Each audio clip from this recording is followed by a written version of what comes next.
Hello everyone, this is part 28 of What If Naruto Meets the Nine Tails Early, and I hope you guys enjoy this video and to like, to subscribe, to share, and check out the playlist, to see more comment down below. Now let's start the intro. They call me a god.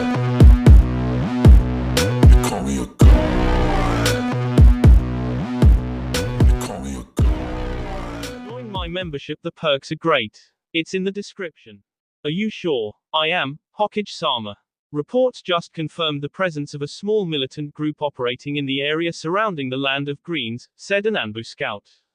Tsunade reached into her desk and pulled out a map. The Anbu pointed to region in the northeastern part of the Land of Greens. Our scouts report that to be the rebel-controlled area. Do we have any teams operating in that area? Tsunade grunted a little. We have a team of genin escorting a merchant caravan to the capital of the Land of Greens. If I'm correct, they will pass just south of the rebel-controlled area, but that doesn't mean that they won't come into contact with them. Once they make it to the capital, they should be safe, but... Hokage-sama, how long before the caravan should reach the rebel-controlled region? Asked the Anbu. Perhaps we could send support. Tsunade let out a little sigh. I wish I could do that, but if they are on schedule, they will reach that area by late morning tomorrow. It would be at least a 4-day journey to reach them, and by then they'll be at the capital, hopefully. Hokage-sama, is there anything you can do? The ninja assigned to the caravan are merely genin after all, said the Anbu. As much as I would wish to, it's a little too late now. Besides, they are only escorting merchants. It's not like they are escorting the daimyo of the Land of Greens or anything. Do you have anything to report on the rebel group? Asked Tsunade. Hi. Initial reports show the rebel group to be roughly 3 dozen in size. Most of them have minimal shinobi training, said the Anbu. This reassured Tsunade. Common bandits were something Naruto, Sakura, and Lee could dispatch with ease. What the Anbu said next though didn't help. However, we believe their leaders to be the 3 Kurabaki. What? Shouted Tsunade, her fist into the desk and cracking it in two. Shizune, who was also in the office, sighed. Tsunade-sama, who are the 3 Kurabaki? Asked Shizune. Kurabaki Sugi, Richie, and Miki. They are members of the former Kurabaki clan of Iwagakure who fled after a failed attempt to overthrow the Tsuchikage. The scary part is that they came insanely close to accomplishing the goal. All 3 of them are Jonin-level ninja who possess a rare and unique bloodline, said Tsunade.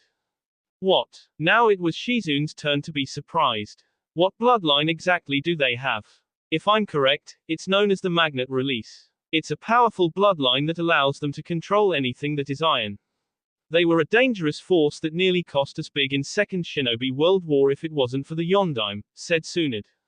But Tsunade-sama, if they're that dangerous, then we have to pull Naruto, Sakura, and Lee out immediately, advised Shizune. I know. The best we can do is hope that Naruto, Sakura, and Sasuke don't even come into contact with them. After all, they are only escorting a merchant caravan, said Tsunade. And if they do, by chance come into contact with the Kurabaki? Asked Shizune. Tsunade sighed again. Then we hope that they can make it out alive. There's no way support will reach them in time. But just in case, Dragon form a support squad and rendezvous with the team assigned to the Land of Greens immediately. Hi, Hokage-sama. We'll leave by the end of the hour, said the Anbu before leaving. Tsunade-sama, said Shizune. Damn it, she said before chucking half of her already broken desk out of the window. Be safe, Naruto. That same evening, the caravan that Naruto, Sakura, and Lee were assigned to escort had stopped for the evening. There were some elderly members of the caravan, meaning that they couldn't keep going through the night. Hey Naruto, what are you doing? Asked Sakura. Naruto had been on top of the cart, fiddling with something. Huh. Oh, I'm just working with a seal or two, replied Naruto. Sakura chuckled a little and Naruto shot her a confused look. Sorry, I still don't see you as the Fuinjutsu, but it looks like you actually know what you're doing. So what are you doing anyways? Well, I've been thinking of sealing my kunai and shuriken in a seal instead of carrying them. But I'm not sure what to seal them in. I could just use a scroll, kind of like Tenten, but that doesn't feel like it would be easy enough to do so, said Naruto. Well, is this the seal? Asked Sakura, taking a look at what Naruto had written on the scroll in front of him. Yeah, I've got it to work, but I'm not sure what to do with it exactly, said Naruto. He placed his hand over the seal and instantly 4 shuriken appeared in his hand. I can control the number of shuriken with the amount of chakra I channel into the seal, but I still don't quite know where to put it. Well, why don't you get a pair of braces and put the seal over your wrist or something? Or even a pair of gloves. In fact, I think I saw a few pairs of gloves in the carts, maybe they have some you could use, said Sakura. Really? Thanks Sakura, said Naruto before running off to check with the merchants. Naruto found one of the merchants and they did in fact have a few gloves in their cart that they were selling. Naruto found a few pairs of fingerless gloves with steel plates on the back side. They were similar to the gloves that Kakashi wore, except they extended up the arms a few inches, just enough for Naruto to put a seal on the bottom side of the wrist. And best of all, they came in a variety of colors, including orange and pink. Shortly after he returned to the top of the cart he was working upon and showed Sakura his findings. Hey Sakura, you want a pair? Said Naruto, holding up a pair of pink gloves, identical to the pair of orange gloves he had gotten hold of. Really? Said a slightly surprised Sakura. Yeah, the seal's not really that hard to make and I already bought the gloves. All I need are a few of your shuriken that you want sealed, said Naruto. Actually could you seal Senbon for me? Asked Sakura. Senbon, have you been spending too much time with Haku? Joked Naruto. Well, while I was training with Tsunade Shisho, Shizune Senpai and Haku taught me how to poison and use Senbon. I felt those would be a better weapon for me, said Sakura, pulling out a pouch that she kept at her side. When she opened it, Naruto paled at the sight of so many needles inside the bag. The plain ones are just that, plain. The blue ones are a type of sleeping agent. Let me guess, the black ones have the toxic poison that right? Interrupted Naruto. Nope, the pink ones are the ones that The black ones are a paralysis toxin, said Sakura. Naruto just looked at her.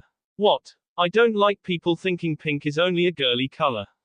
So could you by chance seal my Senbon for me?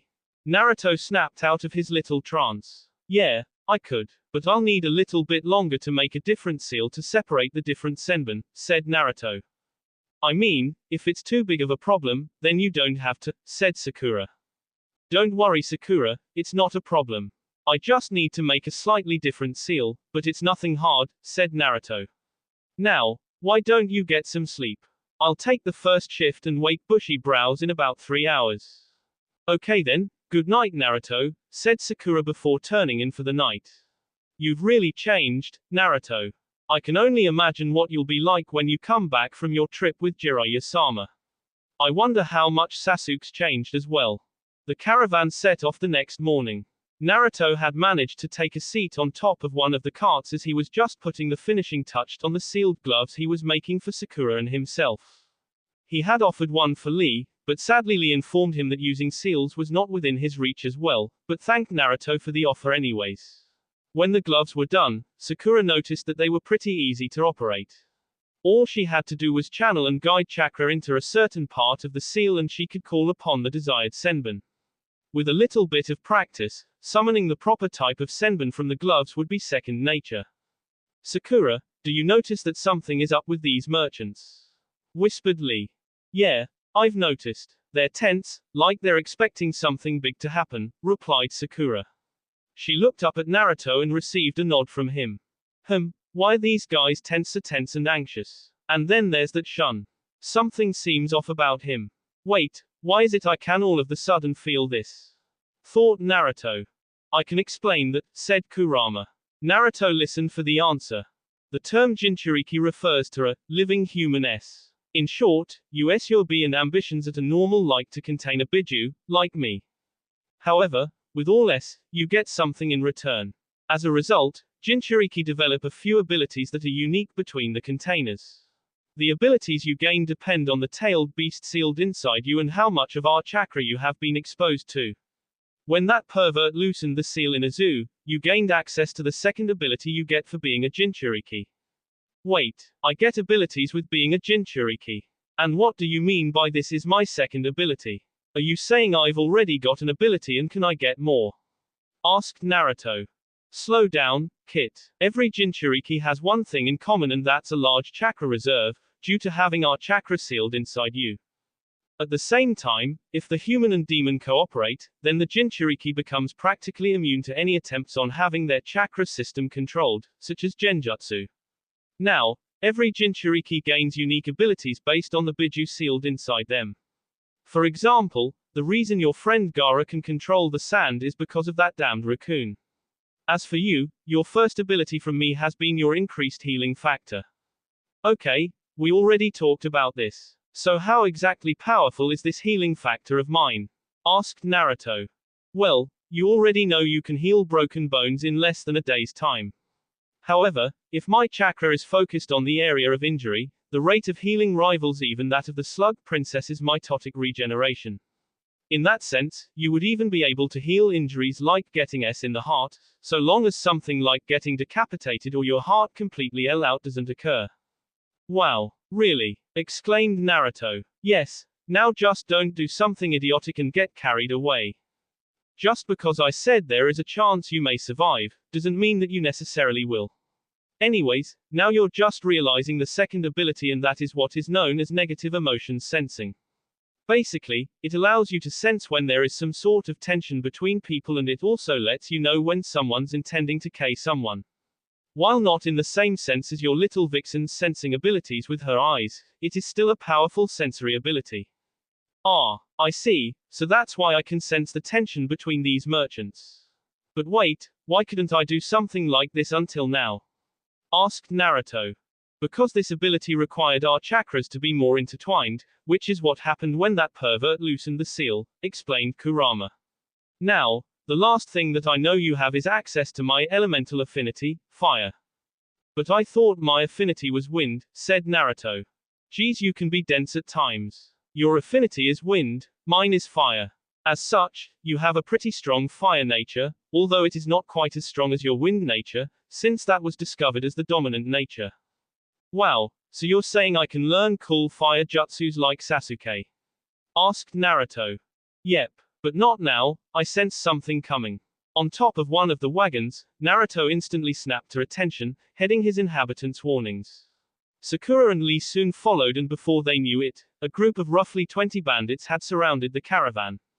Hand over the princess now, and we'll let you go, demanded one of the bandits. Princess? We don't have any princess, replied a confused Lee. Stop playing dumb, said the bandit, pointing towards Shun. Her. Now hand her over before we decide to K you all. Shun glared angrily at the bandit, and one of the other merchants came up to her. Haruno-sama, please take cover under the carts and we'll take care of these thugs, said one of the merchants. The three-leaf genin was still trying to make heads or tails of the entire situation before the bandits expired their offer and attacked. Naruto, Sakura, Lee, and two of the merchants quickly engaged the bandits. It became clear instantly that these weren't common bandits, and Sakura quickly figured that they had some form of shinobi experience, although they didn't appear to be much more than low genin level. Lee had just dodged of a sword when his leg sent a bandit flying back into a tree, breaking the poor tree and knocking the bandit unconscious. Konoha Senpu. Leaf Hurricane, Lee shouted as he launched two sweeping kicks at a pair of bandits, knocking them out as well. My flames of youth are burning brightly today. PHFT. Like a little pink-haired girl's going to be able to do anything, mocked one of the bandits that Sakura was facing. This only served to tick Sakura off, as she had enough of being considered useless. The bandits only continued their mocking of her before. Shanaru. Auto FN. I also remembered that I have forgotten Sakura's little battle cry before her fist into someone's face. Sakura shouted before her fist into one of the bandits' face, knocking him through several trees and leaving a shocked and paled look on the face of everyone who had just witnessed that. What the hell has that Tsuin been doing with her? Asked Kurama. I don't know, but remind me never to get on her bad side again, thought Naruto. Well, it's been nice knowing you, Kit. We both know you're going to piss her off at some point, responded Kurama. Sakura looked around at her teammates' expressions. What, you think Tsunade Shosho has been teaching me only medical jutsu? Asked Sakura, who couldn't help but smile a little. While fine-tuning Sakura's chakra control, Tsunade had also taught the Pinkett how to use bursts of chakra to greatly increase her strength. Naruto soon snapped out of his little trance. Well, I guess now is as good of a time as any to give it a try. Futon, great breakthrough, he shouted, taking a deep breath and mixing his chakra with the air in his lungs. When he unleashed it all, the 6 bandits he was facing were thrown off their feet and back several meters.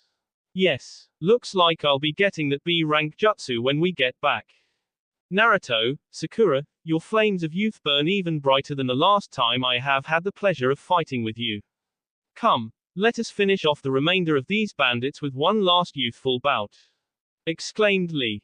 When the battle was over, Naruto, Sakura, and Lee learned a few shocking truths.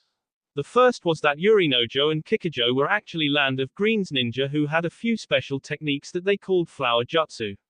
However, the most surprising truth was that Shun was actually Princess Haruna of the Land of Greens. We never can get just a normal C-rank mission, can we? Naruto whispered to Sakura. This caused Sakura to chuckle a little. Nope, I guess C ranks that aren't what they seem are our specialty. Sakura then turned to the merchants. So what exactly is going on here? When Haruna Haim was a child, there was an attempted coup on our country. Fearing for Haruna's safety, he offered her to foreign countries to secure the welfare of our nation. Her father passed away a few weeks ago and we need to get Haruna Haim to the capital to restore rule in the nation and to prevent another inevitable coup. From the looks of it, we need to hurry as they have already begun to move, said Yorinojo. Who are they? Asked Sakura. They are known as the Kurabaki. They are 3 siblings who have been targeting our country for some time. All 3 are powerful ninja who we were hoping to avoid by disguising ourselves as a merchant caravan, said Yorinojo. Sakura sighed. Her first mission after being ambushed by the Sound 4 of course had to involve them going up against 3 Jonin-level ninja and that they were really escorting a princess instead of a simple merchant caravan. You do realize that this is something we should have been told from the very beginning. If you would have mentioned that, you would have been assigned Jonin as protection instead of us 3 genin. We understand, but we need to maintain our cover and Jonin guards we fear would draw too much attention, said Kikujo. Kikujo, Yorinojo, we need to move, said Haruna, talking for the first time since her identity had been revealed. But, Haruna-sama, what about the rest of the caravan? Asked Yorinojo. Just leave them. They'll just serve to slow us down. In fact, if one was to impersonate me, perhaps they could be used as a decoy while we make our way towards the capital, said Haruna. What? But Haruna-sama, if we do that, we leave them unprotected from an attack if the Kurabaki decide to attack, said Yorinojo. So be it. If it means I can get back to the capital safely, then that is worth it, said Haruna before receiving an orange-gloved fist to the cheek. What the hell is your problem, lady? Shouted Naruto. Naruto, stop it, ordered Sakura. But Sakura, you heard what she said Naruto. I know. I hate to say that I agree that the rest of the peddlers would only slow us down and we need to move quickly now, said Sakura. But that doesn't mean that we should just them and leave them defenseless, argued Naruto. I know that as well, Sakura said, while thinking for a moment. Yorinojo, Kikujo, can you watch after the peddlers and make sure they reach the capital safely? That way, my team and I can take Haruna-sama onward to the capital at a quicker pace. But, what if they attack you? Surely you 3 can't take on a trio of Jonin-level ninja all by yourselves, said Yorinojo. I think we can, but we can't protect an entire caravan full of innocents if they do attack. They are most likely to attack the princess, not the caravan, said Sakura. Sakura's right. It would be most unyouthful of them to target the merchants and distract us. Besides, I have faith that the 3 of us will be more than enough for the 3 of them, said Lee, giving the nice guy pose. Don't worry, we'll get Haruna to the capital, said Naruto, glaring at Haruna. And we'll do it without leaving the merchants unprotected. Naruto made a few shadow clones and left them with the merchants. If anything happened to the caravan, he would know, and the shadow clones could provide a little protection if they were attacked by any low-level bandits. The group that consisted of Sakura, Naruto, Lee, and Haruna had been making excellent time. To make things even better, Naruto had yet to receive any feedback from his clones, which meant that nothing had happened to the caravan.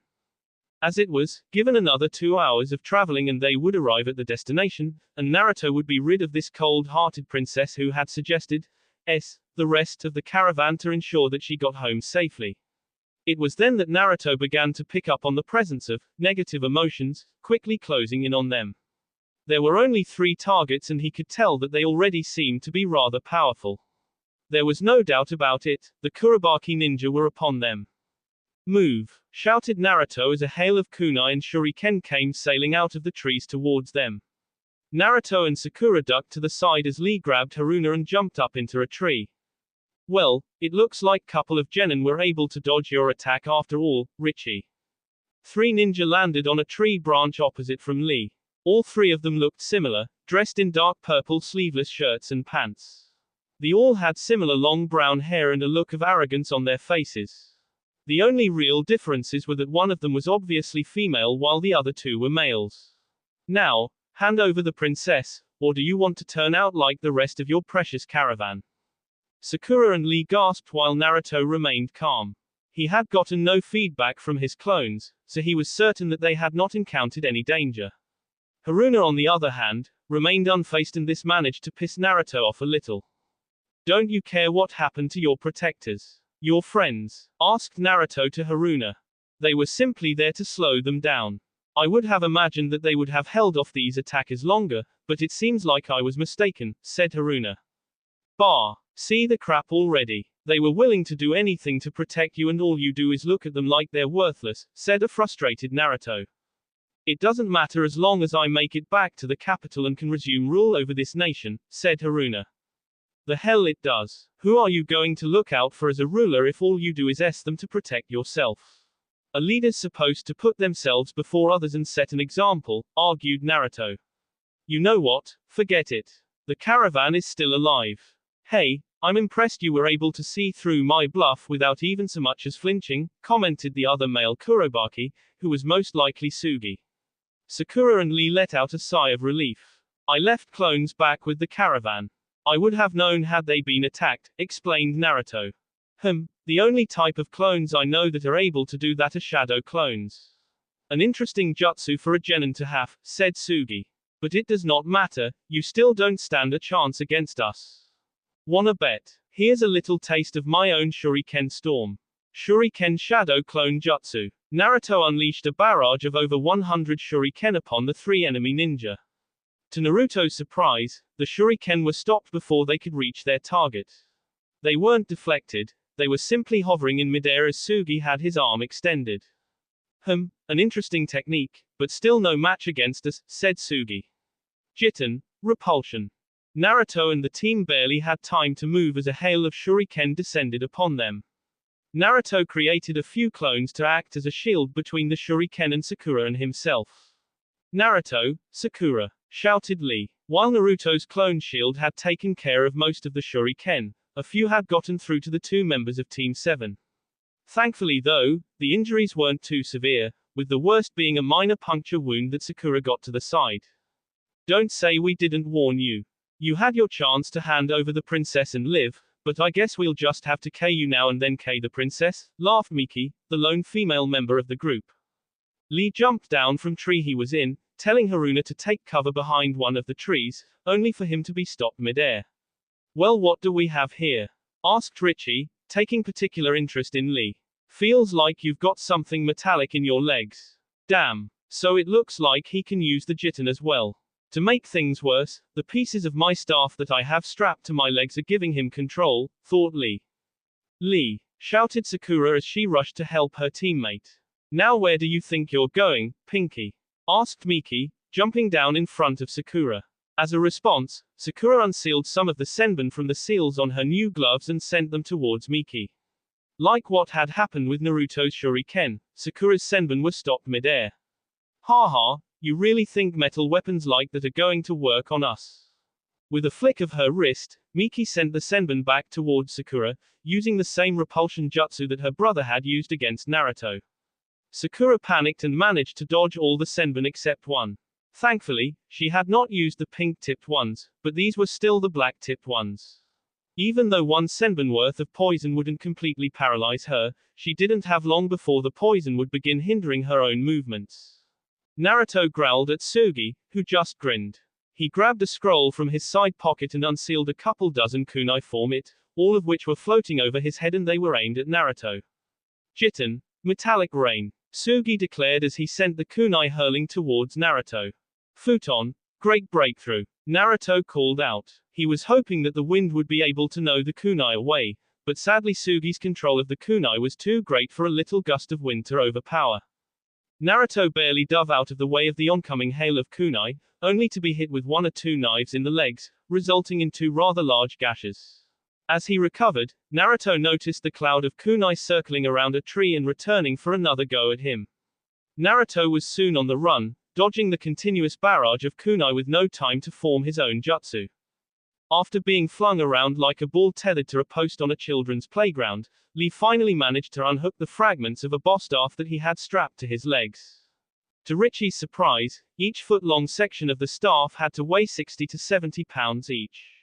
It was a wonder the green-clad ninja could even move with them on his legs. As he was not comfortable with using a boss staff, he sent the fragments of Lee's staff flying away in 6 directions, nearly taking out Sakura with one of the fragments. He then proceeded to unseal his own weapons, a set of 6 long katanas. Like his brother, Richie could control these with his Jiten.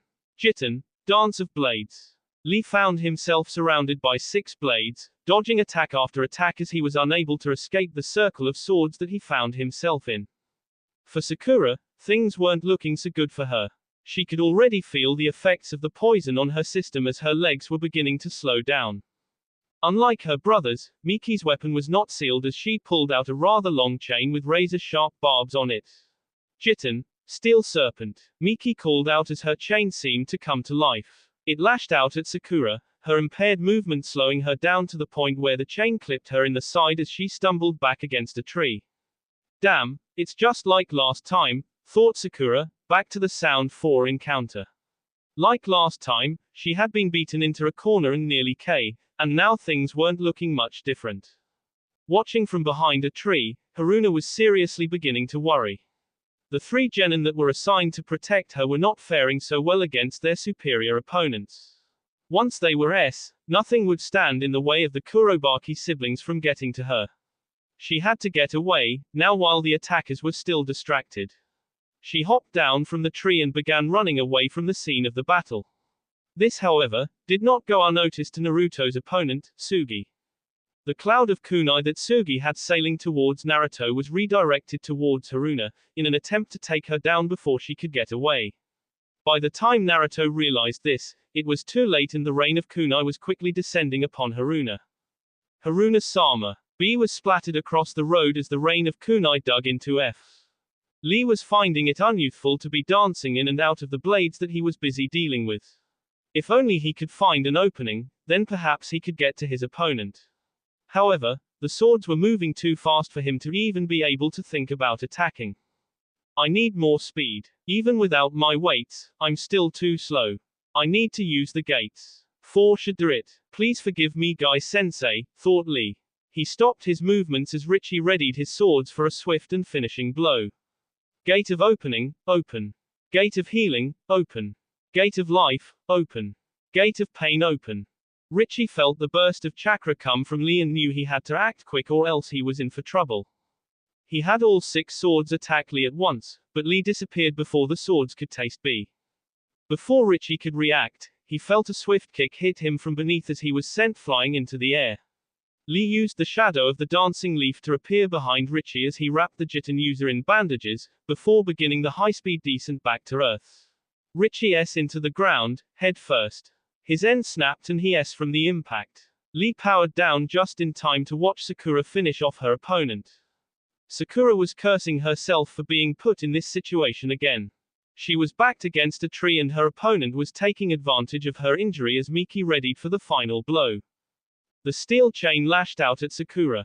No, I will not let this happen again, shouted inner Sakura as Sakura regained some fire in her eyes. She grabbed the chain with one arm as it dug into her F. Ignoring the pain and the effects of the poison in her system, Sakura wrestled for control with Miki. When she gathered her chakra in her arms, she yanked on the chain with all her strength, uprooting Miki and sending the enemy Kanoiki sailing towards Sakura. This is it, screamed Sakura as she aired back her free fist. Shanaru. Sakura's fist made contact with Miki's face, unleashing an incredible amount of force. You could hear the bones shattering in Miki's skull as she was sent flying back, from the impact of Sakura's fist. As she collapsed to her knees from the effects of the paralytic poison and the exhaustion of using her chakra, Lee rushed to her side, catching before she could fall to the ground. I've got you, Sakura, assured Lee. Haruna-sama. Both Lee and Sakura turned their head towards the screaming as B splattered across the ground. Expecting the worst, Haruna opened her eyes to see Kikujo standing over to her, pain in his eyes and B coming out of his mouth. Sugi's attack had been blocked by Kikujo, who now had dozens of kunai lodged in his back. He collapsed to the ground as Haruna looked on in shock. Sugi growled at his failed attack and Naruto growled at Sugi. However, this gave Naruto his opening to take down Sugi. He turned around and dashed towards the last remaining Kurobaki, forming an orb of blue chakra in his hands. Sugi saw Naruto's attack coming too late as Naruto s the orb into Sugi's C. Rasengan. Naruto shouted as the Rasengan sheared away at his C, sending him crashing into the forest. Naruto rushed over to where Lee and Sakura were running, the fallen Kikujo. By this time, the rest of the caravan had caught up and were in shock as well at Kikujo's S. Haruna-sama, Kikujo coughed out. Kikujo, said Haruna as she began to tear up. I'm sorry, my Haim. But I did what I needed to ensure the rightful person reclaims the throne, said a weakening Kikujo. No, please don't go, begged Haruna. You've been with me for so long. I can't let you go. Haruna's heart was beginning to melt. Ever since she had left her home as a small child, Kikujo had always been there for her. Even when she was brooding about being necessary for her survival, Kikujo had been one of the few, if not the only person who she actually trusted. No, my Haim. I did what I had to and I myself to ensure that you can lead our country onward, said Kikujo as his last few breaths slipped through his mouth. Please, just make sure our country is safe, for me. With that, Kikujo left the world of the living. Haruna continued to cry as the team of Konoha ninja mourned the loss of one of their newer comrades. Unbeknownst to them, they didn't notice the movement of many of the kunai. Then they heard a maniacal laugh behind them. Ha ha ha, laughed what looked like a possessed Sugi. He was coughing up B and he would be S in a few moments, however he wasn't going down alone. If he was going to S, he was taking someone else, hopefully Haruna, with him. Now you've done it. Now you're going to S. Sugi gathered as many kunai as he could in front of him as Naruto growled at the enemy. I've had enough of you and your damn knife rain, shouted Naruto as he pulled one of his dad's knives from his kunai pouch. He channeled wine chakra into it and threw it towards Sugi. Ha, your knife is useless against me, ha, said Sugi. Unfortunately for him, he found that he couldn't control the wind knife that Naruto had just thrown at him and before he could do anything else, the knife shot clear through the middle of Sugi's C, finally K him. Naruto turned around to see the caravan gathering around Kikujo's body. I'm sorry, cried out Haruna, catching everyone's attention. I'm sorry I've treated everyone like they mean nothing, that they are below me. I'm sorry. From now on, I'll put my people before me. Naruto just smiled at the change of heart the princess was having. The caravan continued underway, carrying Kikujo's body to its final place of resting and Haruna towards the throne that she would soon claim. I thank you all for everything, said Haruna to the three Konoha ninja at the gate of the Land of Green's capital. And I apologize if I may have come off as a bit of a heartless snob when we first met. Nah, don't worry. You seem like you've changed, so everything is alright. I am sorry about Kikujo though, said Naruto. Thank you for that. He has received a hero's burial and I won't be dishonoring his wish for me to lead this country to greatness, assured Haruna. We'll be going now. Thank you for everything Haruna-sama and you'll do great, I know it, said Sakura. But if you need anything, you know who to ask, said Naruto. The three-leaf genin departed for home after spending a few days to rest up and attending Haruna's coronation. It was a 3-day journey at a ninja's pace for them to arrive back in Konoha. I'm relieved that the three of you are alright, and I'm impressed that the three of you took down the Kurobaki ninja, said Tsunade. So were there any other developments on the mission? Sakura told the details about the mission. Given everything that has happened, the Land of Greens has agreed to upgrade this mission to AB rank and I do congratulate you for everything that was accomplished. Lee, Even after disobeying my order and using the gates, I feel you are fit to compete in the Chunin exams, said Tsunade. Hi, Hokage-sama. Thank you, said Lee. Now, this is the first time the three of you have had to deal with this, but as there was a bounty on the heads of the Kurobaki trio, you will be awarded your shares of the bounty. However, village policy is that the village takes 30% of the bounty. The rest of it will be divided amongst the three of you, explained Tsunade. Do you understand? The three genin nodded. What did you guys get into this time? Ha! Kakashi-sensei! Exclaimed Naruto. Kakashi and Sasuke had walked into the Hokage's office. Kakashi, you're late. I ordered you back a week ago, glared Tsunade. Kakashi just chuckled and came up with another ridiculous excuse. Right, Naruto, Sakura, Sasuke, and Lee. You three are dismissed. I've got to take care of Kakashi's later, said Tsunade as Kakashi gulped. Before you leave, meet where we first met tomorrow at noon, said Kakashi. Jutsu out-off techniques, negative emotions sensing, an ability bestowed to Naruto for being able to use the Kyuubi's chakra to a high extent. This ability allows Naruto to detect the negative emotions in a person's here, such as anger, fear, K-intent, rage, etc. This ability can also be used to detect when an enemy intends to strike. Rank, unknown. Uses, Uzumaki Naruto. Jiten, repulsion, an ability that belongs to those with the magnet-released Jiten. What this does is it generates a magnetic pulse that repels all magnetic metals, iron-based. Rank, B rank. Uses, Kurobaki Sugi, Kurobaki Miki. Jiten, metallic rain. Kurobaki Sugi uses his control over metallic kunai to guide and manipulate their path in the air. This is not only limited to a downward rain of kunai, but can also be used to snake a number of kunai towards a target. Rank, A rank. Uses, Kurobaki Sugi. Jiten, Dance of Blades. Kurobaki Richi controls up to 6 swords. These 6 swords act in unison as if each had a swordsman controlling them. He can then use the swords to attack his opponent in various fashions. Rank, A rank. Uses, Kurobaki Richi. Jiten, Steel Serpent. Kurobaki Miki used her ability to manipulate magnetic forces to manipulate a long, barbed chain. The chain can strike head-on, or twist itself around any obstacle like a snake to take out its target. Rank, A. Uses, Kurobaki Miki. That will be all for this video. Be sure to like, subscribe, share, and comment down below for more videos. Goodbye.